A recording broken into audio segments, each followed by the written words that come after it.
2:14 p.m. Tuesday. The sun pressed down on Greenway Park with the flat, indifferent weight of a late summer afternoon.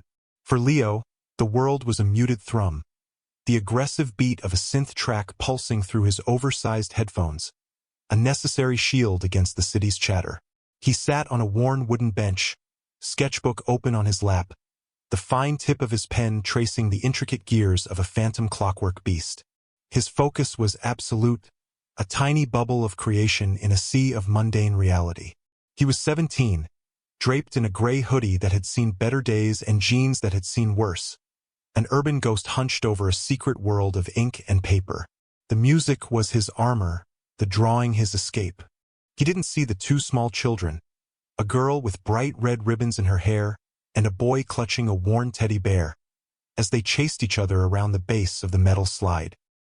He didn't see their father, a broad-shouldered man in a simple work shirt, walking toward the ice cream truck parked near the elm trees, his wallet already in his hand. Pop. The sound was a dull, insignificant firecracker, a distant car backfiring, easily swallowed by the bass line in his ears. He didn't flinch. His pen continued its steady, arachnid crawl across the page. Pop. This one was sharper, closer. It pierced the music's cocoon, a needle of sound that pricked the edge of his awareness. Leo lifted his head, his eyes scanning the park with the lazy annoyance of someone interrupted. He saw the children. The girl had stopped, her head cocked. The boy had dropped his bear. They were looking toward the dense, overgrown hedgerow that separated the park from the service road behind it. Leo's gaze followed theirs. For a split second, he saw it. A flicker of movement, a sliver of dark metal catching the afternoon sun, a shape that did not belong among the green leaves and dappled light. His brain, fed a steady diet of cinematic violence and video game physics, processed the image faster than conscious thought could. It wasn't a toy. It wasn't a trick of the light. Pop whine. The third sound was entirely different. It was a clean, vicious crack followed by a high-pitched scream of displaced air that passed impossibly close, making the fine hairs on his arms stand up. It was the sound of something moving faster than sound itself. In that same instant, the concrete chipmunk statue 10 feet to his left exploded, a fistful of gray dust and fragments erupting where its cheerful, painted smile had been. The bubble was gone. The music was gone. There was only the ringing in his ears and the sudden, ice-cold certainty of what was happening. He didn't think. He didn't weigh the options. His body, coiled with the restless energy of a teenager, simply unspooled. He launched himself off the bench, 2 long strides eating up the distance between him and the slide. The children were frozen, twin statues of incomprehension. He reached them, his arms scooping them in, a clumsy, desperate embrace. He didn't try to run. There was nowhere to go. He twisted his body, becoming a shield, and fell, pulling them down with him. The impact with the wood chips was a dull thud, driving the air from his lungs. The rough texture of the ground scraped his cheek, a raw, burning kiss. He covered their small bodies with his own, his gray hoodie a flimsy barricade against the unseen threat. The little girl was screaming now, a terrified, muffled sound against his chest. The boy was silent, his small hand balled into a fist, clutching the fabric of Leo's sleeve with impossible strength. Leo squeezed his eyes shut, listening, waiting for the next pop, the one that wouldn't miss. The sirens came first, a distant, rising wail that grew into an overwhelming shriek, tearing the afternoon apart. Leo remained motionless, a human shield over his small charges, his heart hammering a frantic rhythm against his ribs. He could feel the girl's small body trembling, her sobs now quiet, exhausted whimpers. The boy hadn't moved, his grip on Leo's sleeve a constant, grounding pressure. Finally, the crunch of heavy boots on the wood chips. "Get off the kids! Police! Hands where I can see them!" The voice was a harsh bark, full of suspicion. Leo blinked, lifting his head slowly. A uniformed officer stood over them, hand resting on the butt of his holstered pistol. His name tag read Kowski. His eyes were narrow, scanning the scene and drawing a conclusion before a single question was asked. He saw a teenager in a ratty hoodie and ripped jeans, face smudged with dirt, pinning two well-dressed children to the ground. He saw father Arthur, sprinting toward them, his face a mask of raw panic. Leo carefully, deliberately, unwound himself from the children, raising his hands slowly to show they were empty. "There was a shooter," he said, his voice raspy. "In the bushes. Over there," he nodded toward the hedgerow. Arthur reached his children, scooping them into his arms, checking them over with frantic, trembling hands, murmuring their names, Lily and Sam, over and over. He looked at Leo, his eyes filled with a confusing mixture of fear and dawning gratitude. He saw the raw scrape on the boy's cheek, the genuine shock in his eyes. Officer Kowski, however, saw only a punk. "A shooter, right? You stay right there," he commanded, his tone dripping with disbelief. He walked over to the hedgerow, his movements cursory and dismissive. He poked at the leaves with his baton, peered into the shadows for a whole 10 seconds, then turned back, shaking his head. "See anything?" "Me neither. No casings, no footprints. Nothing." The shooter had been careful, professional. But to Kowski, absence of evidence was evidence of a lie. "But I heard it," Leo insisted, getting to his feet. "We all did. It hit that statue." He pointed to the ruined concrete chipmunk. Kowski glanced at it. "Could be anything. Vandalism." Kid with a slingshot. Just then, a black town car pulled up to the curb, and a man in a crisp uniform with gold bars on his shoulders stepped out. Police Chief Miller. His arrival was unusually fast. He surveyed the scene, his gaze lingering on Leo for a beat too long. He walked over to Kowski, speaking in a low, clipped tone that Leo couldn't overhear. Kowski nodded, his posture straightening. The official narrative was being written in real time. Chief Miller then approached Arthur, who was still comforting his children. "Sir, it appears to have been a car backfiring," Miller said, his voice smooth and authoritative. "Sometimes the sound can be deceiving in an open area. Caused a bit of a panic, that's all. My officer confirmed there's no evidence of foul play." Arthur looked from the chief's placid face to the shattered statue, then to the pale, scraped face of the teenager who had shielded his children. He knew the distinct crack of a high-velocity round. He had heard it too many times in places far from here. It was not a car. But with his kids crying and the chief of police radiating an aura of absolute finality, he didn't argue. He just nodded, pulling his children closer. Miller turned his attention to Leo.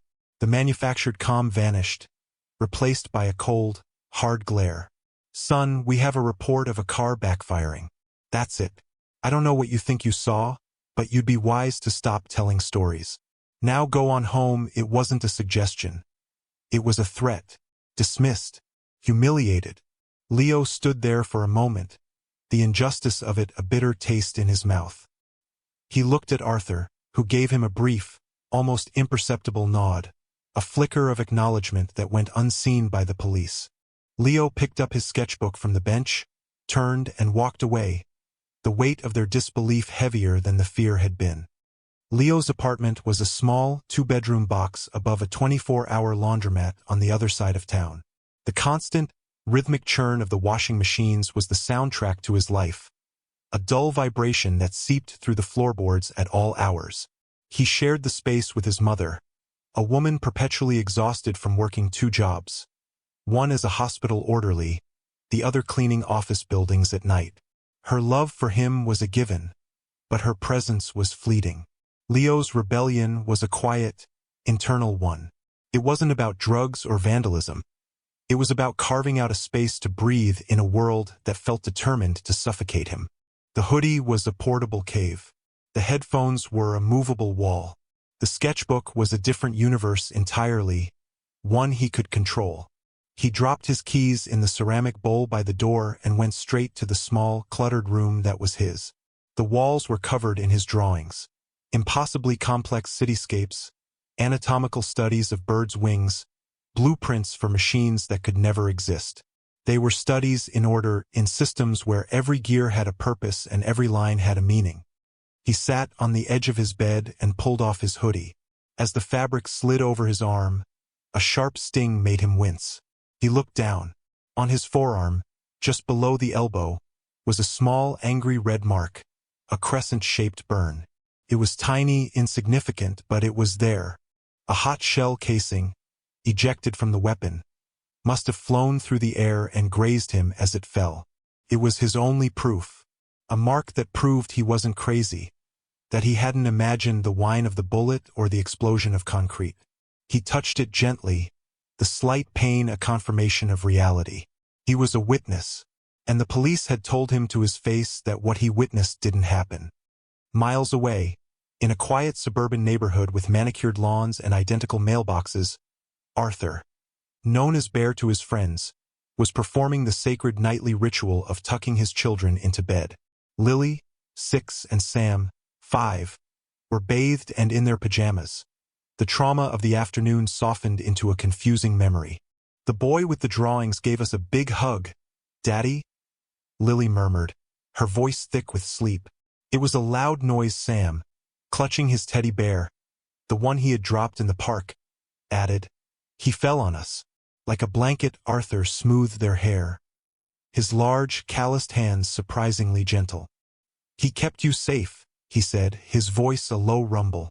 "He's a good kid." He kissed their foreheads, turned on their nightlights, a glowing starfield on the ceiling, and quietly closed their door.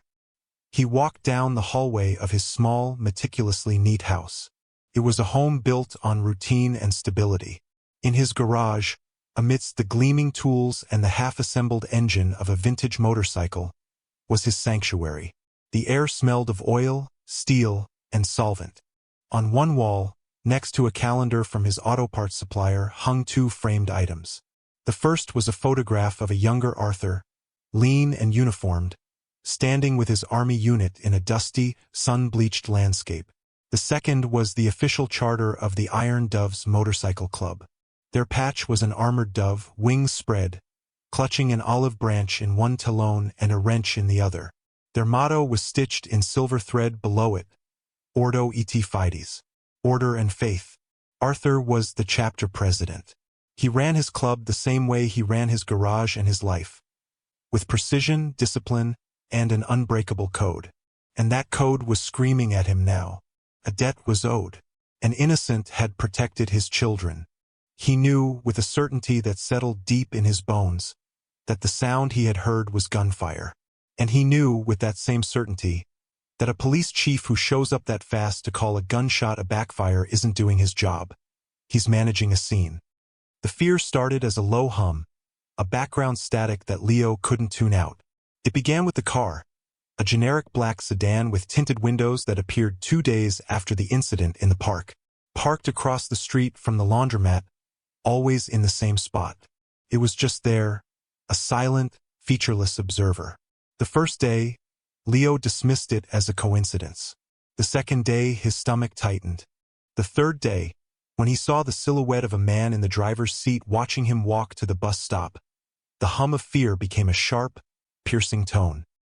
He tried to tell himself he was being paranoid, that Chief Miller's dismissive warning had gotten into his head. But he couldn't shake the feeling of being watched, of being catalogued. He started taking different routes home, his head on a constant swivel, his hand perpetually hovering over the phone in his pocket. The city he used to explore with his sketchbook, finding beauty in its forgotten corners and industrial skeletons, now felt like a labyrinth of potential threats. His drawings became darker, more frantic. The clean lines of his clockwork machines were replaced by jagged, chaotic sketches of eyes and shadows. He tried to do the right thing. He walked into the 3rd precinct, the same one Chief Miller commanded, and went to the front desk. The sergeant was a heavy-set man with a drooping mustache and profoundly bored eyes. "I'd like to report a vehicle," Leo said, his voice barely above a whisper. "It's been parked outside my building for 3 days. I think they're watching me." The sergeant didn't even look up from his crossword puzzle. "Is the vehicle parked legally?" I think so." "Then loitering isn't a crime, son." "Can't help you, but it's connected to what happened at Greenway Park," Leo pressed. his desperation making his voice crack. At the mention of the park, the sergeant finally lifted his head. His eyes went flat, the boredom replaced by a look of hard, final disinterest. "That case is closed," he said, his tone leaving no room for argument. "It was a car backfire. Now, unless you have something real to report, you're wasting my time." Leo left the precinct feeling smaller and more alone than ever. The system wasn't just failing him. It was actively working against him, building a wall of denial around the truth. Meanwhile, Arthur was activating a different kind of system. He wasn't a detective, but he was a master mechanic. He knew that to understand why a machine was broken, you had to trace its connections back to the source. He started with a call to a cousin who worked in the city planning department. "Hey Sal, Artie Kowalski, quick question for you. Anything going on with Greenway Park?" Sal's voice on the other end was cautious. "Why you asking, Artie?" "My kids were there Tuesday. Heard a loud noise. Cops called it a backfire." A pause. "Yeah, I heard about that," Sal said, his voice dropping. "Listen, I didn't tell you this. There's a big redevelopment project being pushed through for that whole area. Luxury condos. The developer is a guy named Marcus Thorne. Thorne Development, the name was familiar. Thorne was one of those untouchable local moguls. His name plastered on hospital wings and university buildings. "It's controversial," Sal continued. "A lot of people are fighting it. The main guy leading the charge on the city council is Frank Donahue. He's been a real thorn in Thorne's side." Arthur felt a cold knot form in his gut. "Let me guess," he said slowly. "Donahue has a routine, like clockwork," Sal confirmed. "Takes his grandkids to Greenway Park every Tuesday afternoon, around 2 o'clock, but he canceled this week. His granddaughter had the flu." The pieces clicked into place with the sickening finality of a well-oiled machine. It wasn't random. His kids weren't the targets. They were just standing where the target was supposed to be. And the police chief had buried it in under an hour. Arthur hung up the phone and pulled out a file. He looked up the last city election results. Chief Miller's re-election campaign had been lavishly funded by a handful of civic-minded LLCs. Tracing their addresses, Arthur found they all led back to a single downtown office building, the headquarters of Thorne Development. The black sedan was no longer content to watch from a distance. It followed him home from school, maintaining a steady, unnerving pace 2 car lengths behind the city bus. When Leo got off, the sedan pulled over to the curb half a block away, its engine a low, predatory idle. Leo's heart hammered against his ribs. He broke into a run, not toward the laundromat, but in the opposite direction, his worn sneakers slapping against the pavement. He ducked into a narrow alley between a pawn shop and a boarded-up taqueria, the stench of stale garbage and urine filling his nostrils. He pressed himself against the cold brick wall, gasping for breath, listening. He heard the car door open, then another, the sound of heavy footsteps approaching the alley's entrance. He was trapped. The brick wall at his back felt like the end of the world. He squeezed his eyes shut, his mind racing. He had no weapon, nowhere to run. The footsteps stopped.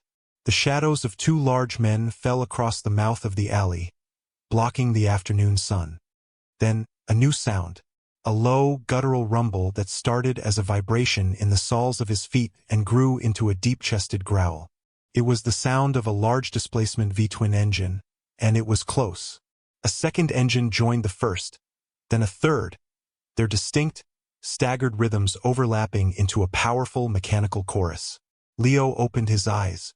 Blocking the entrance to the alley, where the 2 men had stood, were 3 motorcycles. Gleaming, heavy machines of chrome and steel. Sitting astride the lead bike was Arthur. He wore a simple leather vest over a black shirt, the iron doves patched stark and clear on his back.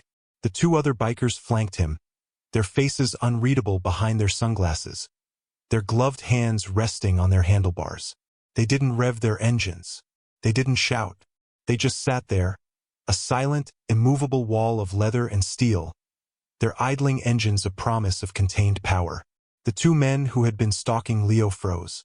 They looked at the bikers, their eyes flicking to the club colors on their vests. They exchanged a quick, nervous glance, a silent calculation of risk versus reward.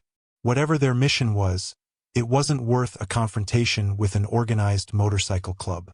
Without a word, they turned, walked briskly back to their sedan, and sped away, its tires chirping in protest. The rumble of the engines subsided as Arthur cut his ignition. He swung his leg over the bike and walked toward Leo, his boots echoing in the narrow space.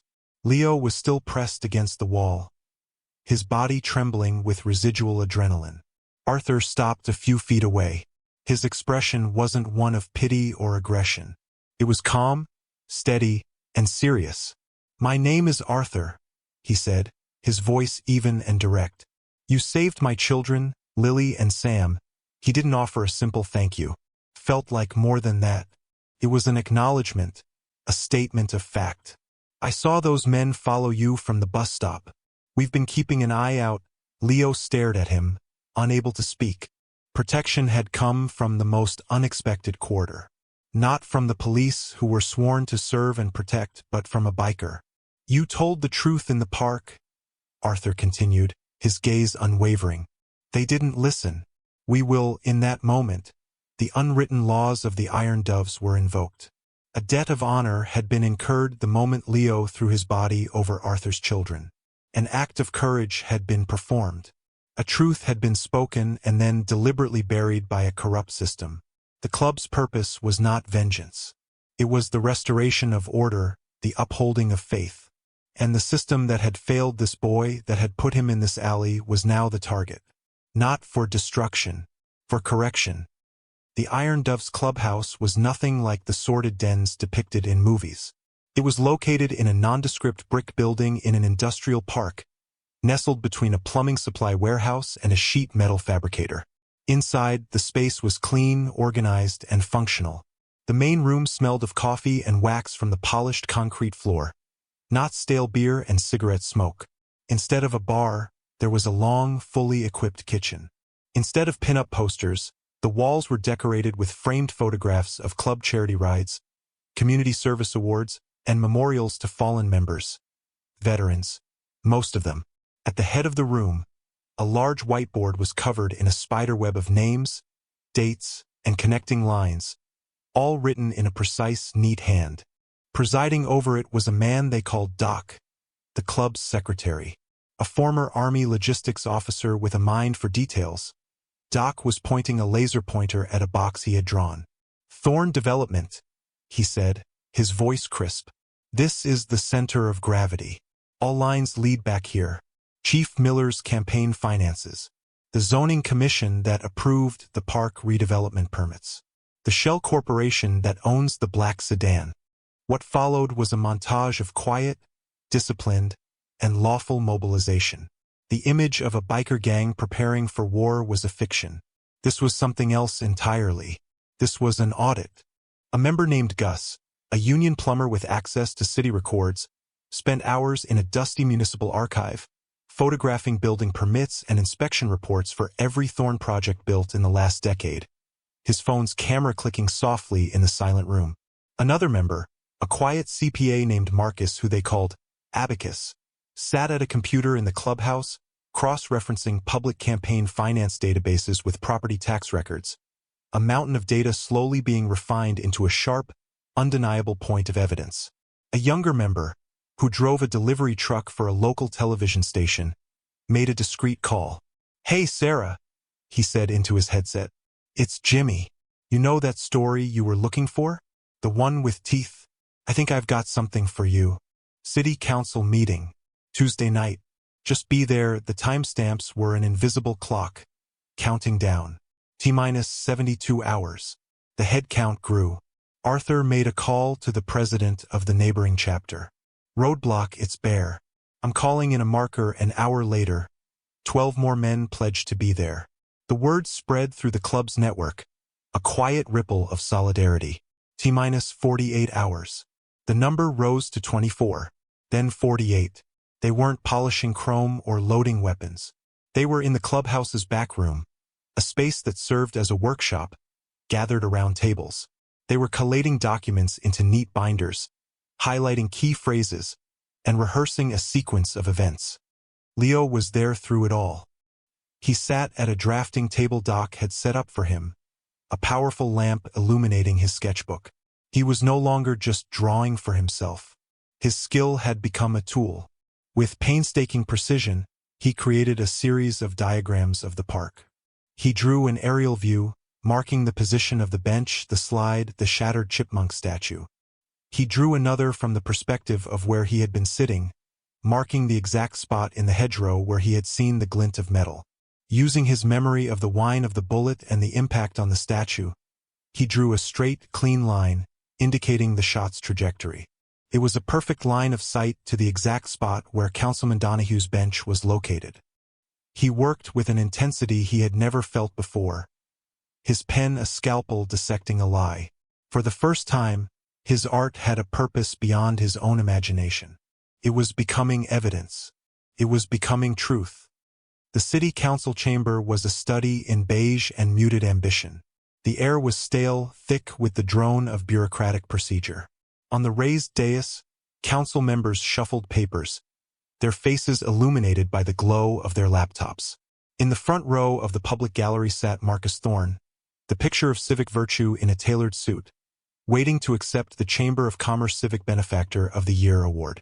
Beside him, standing with an air of proprietary authority, was Police Chief Miller. It was 7 p.m. The meeting began with the Pledge of Allegiance. 7:10 p.m. A tedious debate about garbage collection routes. 7:15 p.m. From outside, a new sound began to filter into the insulated room.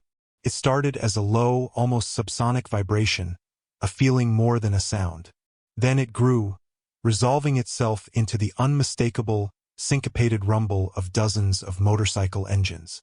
It wasn't the angry, high-pitched scream of sport bikes. It was the deep, resonant thunder of heavy cruisers. The sound wasn't chaotic or aggressive. It was orderly, measured, and it was getting closer. It sounded inevitable. Heads in the chamber began to turn. The council president paused mid-sentence, frowning. Chief Miller's face tightened, a flicker of apprehension in his eyes. The sound grew until it seemed to shake the very foundations of the building. Then, all at once, it fell silent. A moment of profound quiet hung in the air. Then, the heavy oak doors at the back of the chamber swung open. Arthur Bear Kowalski stepped inside. He wore his Iron Dove's vest, clean and pressed. He was followed by Doc, who carried a thick, black binder. Behind them came Leo, his hood down, his expression a mixture of terror and resolve. And behind Leo, the Iron Doves filed in. They moved in a silent, disciplined column of twos. 48 men, their vests a uniform of black leather and silver thread. They were mechanics, plumbers, accountants, veterans, and small business owners. They were fathers and grandfathers. They filled the back rows of the gallery, their movements economical and precise. They did not block the exits or make any threatening gestures. They simply stood, shoulder to shoulder, a silent, watchful assembly. Their collective presence shifted the atmosphere in the room, replacing the stale air of bureaucracy with a heavy, palpable tension. The local news camera, tipped off by their source, swiveled away from the podium. The reporter, Sarah Jenkins, zoomed in, capturing the silent, imposing wall of men at the back of the room, her journalistic instincts screaming that the real story had just walked through the door. Thorne looked annoyed, an emperor disturbed during a coronation. Miller looked like a man watching his carefully constructed world begin to fracture. The council president, flustered by the silent intrusion, tried to regain control. "This is an open meeting, but we demand order." His voice was a thin reed against the crushing silence from the back of the room. When the public comment period began, Arthur was the first to the podium. He adjusted the microphone, his movements calm and deliberate. The entire room was focused on him. "Good evening," he said, his voice a steady, clear baritone that needed no amplification. "My name is Arthur Kowalski. Last Tuesday, at approximately 2:15 p.m. in Greenway Park, my two children, ages 5 and 6, were nearly killed by a gunshot. A ripple of murmurs went through the gallery. Chief Miller's face became a stony mask. The police report states it was a car backfiring. That report is a lie. He paused, letting the weight of his words settle. I am not here to speak further on this. I am here because a debt of honor is owed. A young man acted with a courage I have seldom seen, and he was dismissed and endangered for telling the truth. I yield my time to him. He stepped back, and with a gentle hand on Leo's shoulder, guided him forward. Leo walked to the podium, his hands trembling slightly. He looked out at the faces staring at him. Curious, skeptical, hostile. He didn't speak. Instead, he opened his sketchbook and placed it on the plate of the overhead projector. The image that flashed onto the large screen behind the council dais silenced the room. It was his meticulously drawn map of the park. With a shaky finger, Leo pointed to the icon of a bench. I was sitting here, he pointed to the slide. The children were here then. His finger traced a path to the hedgerow. The shooter was here. His voice was low but carried a profound clarity. I didn't see his face, just the rifle. I heard the bullet pass my head. He flipped the page. The next drawing was the trajectory analysis. A clean, undeniable line drawn from the shooter's position, past the children, directly to the bench where Councilman Donahue was supposed to have been sitting. The bullet hit this statue, he said, tapping the drawing of the shattered chipmunk. It wasn't a car. He looked directly at Chief Miller. And you knew it. Then Doc stepped forward, placing his thick binder on the podium with a solid, definitive thud. He wore simple reading glasses and looked more like a high school history teacher than a member of a motorcycle club. My name is Dr. Michael Vance, he said, his voice academic and precise.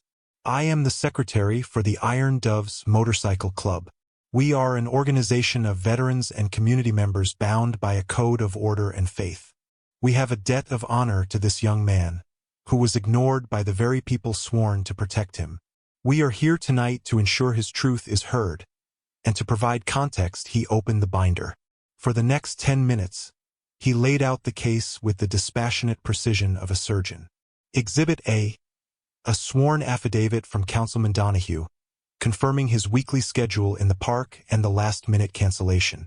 Exhibit B, publicly available campaign finance records, showing over $50,000 in donations to Chief Miller's re-election campaign from 3 LLCs, all registered to the same address as Thorn Development Headquarters. He projected a document onto the screen, the highlighted lines glowing. Exhibit C, the original 911 call log from the park incident, which we obtained via a Freedom of Information Act request. It clearly states reports of shots fired.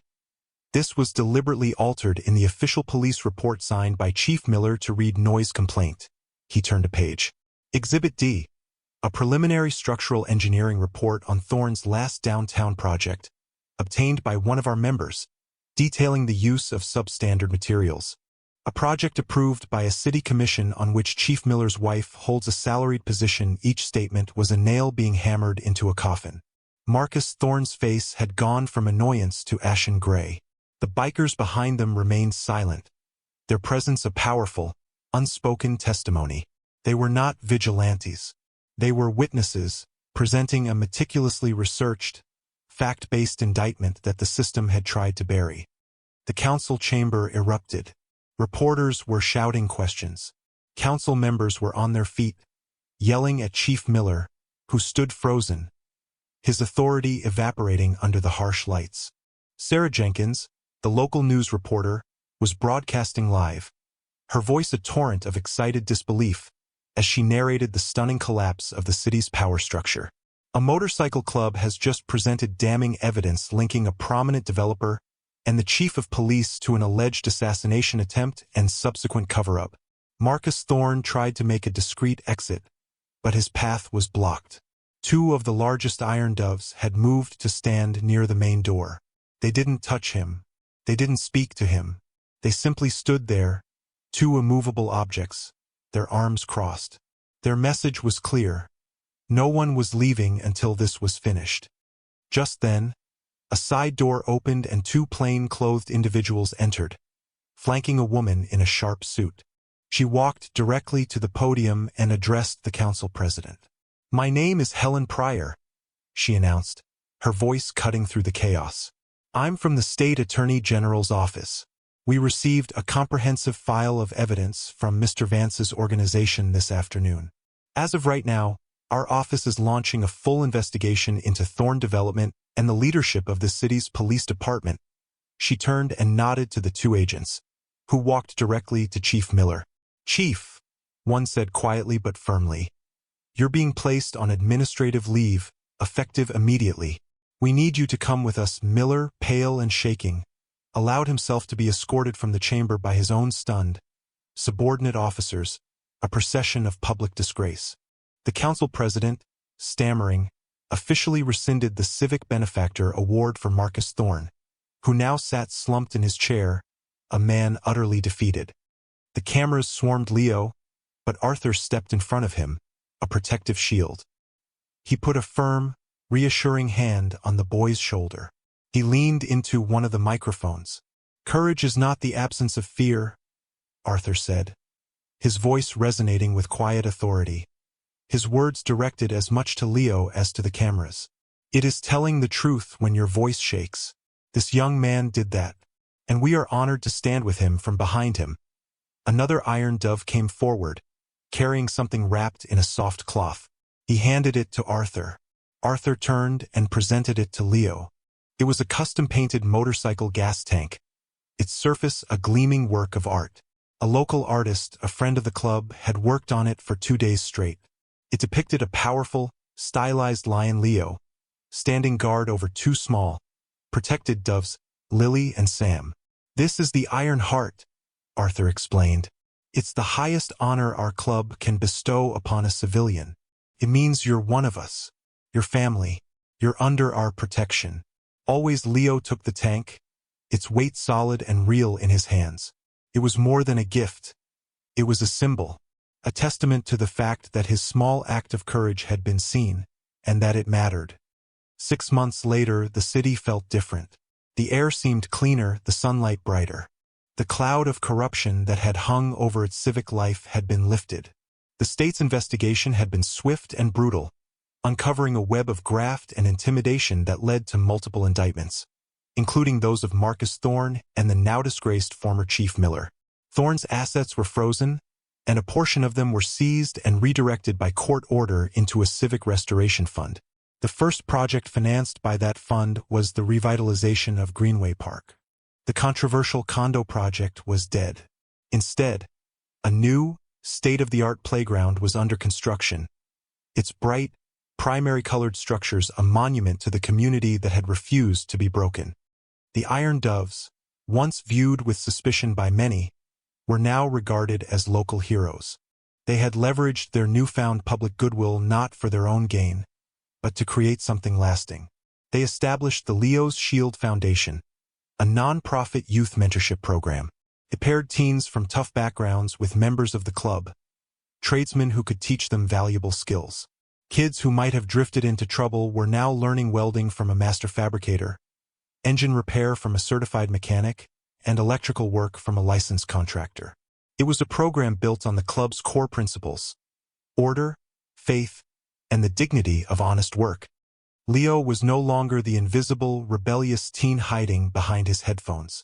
He had a place. After school and on weekends, he worked at Arthur's garage, Ordo et Fides Customs. He started by sweeping floors and cleaning parts, but Arthur was quickly teaching him the art of motorcycle restoration. He was a natural, his artist's eye for detail and his love for mechanical systems making him a quick study. His sketchbook was still his constant companion, but its pages were now filled with designs for custom frames and detailed schematics of carburetors. He was painting a mural on the large brick wall on the side of the garage, a sprawling, vibrant history of the town. It depicted the steel mills, the railroad, the families who had built the city. And in the very center, small but clear, was the image of a broad-shouldered biker with his hand on the shoulder of a boy in a hoodie, the two of them watching over a park full of laughing children. The black sedan was a distant memory. The fear that had once been his constant companion was gone, replaced by a quiet, hard-won confidence. People in the neighborhood, who used to see a troubled kid, now saw the young man who had stood up to power. They nodded to him on the street. They called him by name, He had found his community, his tribe, in the most unexpected of places. The final, perfect image of this new reality came on a bright Saturday afternoon. Leo was back in Greenway Park, sitting on a new bench. He had Lily and Sam on either side of him, his sketchbook open across their laps. He was showing them how to use charcoal pencils to draw the birds in the trees.